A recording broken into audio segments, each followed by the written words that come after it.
Y para conocer un poco más en detalle cuáles son las consecuencias para el sur del planeta del desprendimiento de este iceberg gigantesco, más temprano entrevisté desde Santiago al experto en cambio climático, Alex Godoy. Comencé preguntándole cuál es el verdadero peligro que representa este iceberg a la deriva. ¿Qué peligro representa el desprendimiento de este gigante iceberg? En este minuto ninguno, de acuerdo a los estudios, digamos, de diferentes universidades y glaciólogos. Básicamente era un desprendimiento que se esperaba hace mucho tiempo, básicamente se esperaba que ocurriera previamente. No obstante, digamos, ha ocurrido y básicamente la incertidumbre, más que un riesgo ahí a la zona o en términos de accidentes, el riesgo básicamente es qué es lo que ocurra con él en el futuro para los próximos 10 años, donde el destino está bastante abierto, digamos, de qué es lo que vaya a ocurrir. ¿E inicialmente se sabe hacia dónde se dirigen? No es posible saber hacia dónde se dirige. No obstante, las preguntas son qué va a pasar con, uno, el derretimiento de las posibles masas de hielo que han quedado, y segundo, precisamente una incertidumbre es hacia dónde se va a dirigir, si es que se va a dirigir y si se va a fragmentar o se va a derretir en un lapso de tiempo prolongado o básicamente en el corto plazo. Las estimaciones dicen que no.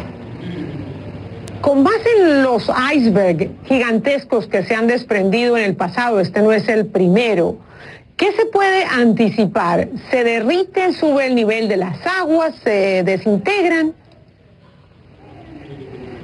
Básicamente es difícil de poder predecirlo, porque las condiciones anteriores a las condiciones que tenemos hoy día, las condiciones que se van a proyectar hacia el futuro, básicamente no permiten estimar eso. Lo que sí permite, se podría estimar es es saber si se va a fragmentar o no, por tanto se requiere hacer un seguimiento de a lo largo del tiempo para saber las rutas de los posibles fragmentos. Segundo, la segunda incertidumbre es cuánto va a aportar esto en términos de masas de agua, y básicamente lo que dicen los estudios de los diferentes institutos dedicados a la glaciología es que debiera ser un incremento moderado.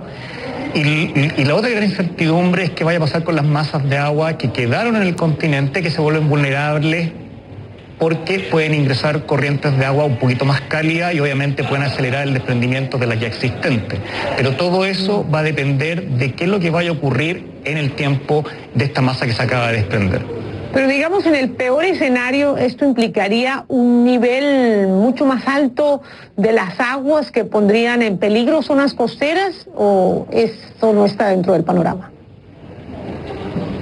Un aumento moderado de las masas de agua lo que podría conllevar en otras partes del globo básicamente es que aumenta la energía almacenada en los océanos. Eso significa, por ejemplo, que tormentas pueden azotar el borde costero, pueden tener una mayor energía y obviamente poder afectar a todos aquellos lugares que están asociados al borde per se.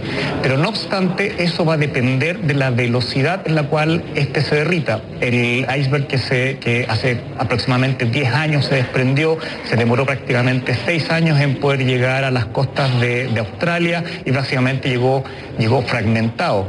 La pregunta es cómo este fenómeno puede converger con otros fenómenos climáticos, como son, por ejemplo, el aumento de las temperaturas de las aguas y obviamente con la velocidad a la cual se pueda mover o se pueda derretir. Y eso está todavía en discusión, dado que en un fondo todavía no se sabe cuál va a ser el destino. Entiendo. ¿Se sabe si hay, digamos, indicios de mayores desprendimientos de los glaciares en el futuro? Sí, eso es lo que en un fondo están nuestros colegas suecos, digamos, de Swansea University, del proyecto MIA.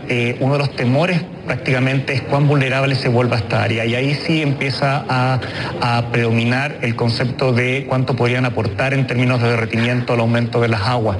Básicamente porque el desprendimiento de una zona tan grande hace que el resto de la zona expuesta quede vulnerable a la entrada de corrientes cálidas, y las corrientes cálidas permitirían el aumento de la frecuencia de distintos tipos de fracturas. Eso estaría por verse, pero sí uno de los grandes temores es que se vuelva vulnerable toda esa región y obviamente se aumente la fragmentación y aumenten mastros. En este escenario, que podría darse de aquí a los próximos 10, 12 años, porque estamos hablando en términos climáticos de largo plazo, lo que podría ocurrir básicamente es que ahora sí empieza a predominar un aumento de las masas de agua. Bueno, pues ojalá que se pueda hacer antes, algo antes de los 10 años. Y por último, señor Godoy, estamos hablando de un área comparada a ¿qué? ¿Qué tan grande es este iceberg? Voy a ser un poco nacionalista. Es 10 veces la ciudad de Santiago de Chile. Wow. 9,3 para ser más preciso. Es como Santiago de Chile, que es la gran capital, donde viven 6.500.000 personas, tú lo multiplicaras por 9 veces, o sea, en un fondo es un área bastante grande en términos geográficos. Y en términos de cantidad de agua son billones de litros de agua, aproximadamente 400 billones de litros de agua dulce que van a estar en este minuto flotando y no sabemos cuál va a ser su destino para los próximos 6 o 10 años, digamos. Muchísimas gracias por compartir estos conocimientos con nosotros y por supuesto tendrán pues mucho trabajo en los próximos años, especialistas como usted. Gracias de nuevo.